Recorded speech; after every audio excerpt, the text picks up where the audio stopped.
26 out of 27 foreign ministers back the overall discussions. Hungary was the outlier, refusing to support the statement which calls for an immediate ceasefire and for Israel to not move forward with the eviction of Palestinian families in Sheikh Jarrah. Those evictions, in part, sparked these deadly clashes. Foreign ministers also called the high number of deaths unacceptable, and while they condemned rocket attacks by Hamas, they said Israel's response needed to be proportional. The priority is the immediate cessation of all violence and the implementation of a ceasefire.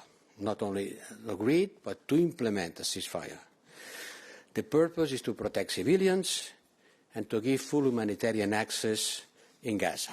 But the exact role Europe can play, or just how influential it can be in resolving this conflict, is debatable. Tuesday's meeting really highlighted the bloc's longstanding internal divisions on this issue, which hamstrings its ability to act. So besides Hungary, Austria and Romania are among Israel's staunchest EU allies, but Ireland, Belgium and Sweden are more critical of Tel Aviv and want Europe to push for greater protection of Palestinian rights. Without consensus, it will be very hard for the EU to hold sway over either side.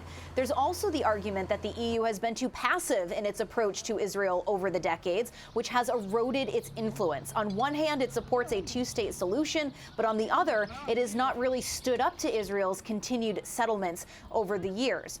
It has also had trouble standing up to the U.S.'s evolving Middle East peace policy, particularly under the Trump administration. What Brussels ultimately wants, though, is for Israel and Palestine to return to the negotiating table and work towards a permanent, democratic, two-state solution, something that some experts say has become increasingly out of reach in recent years.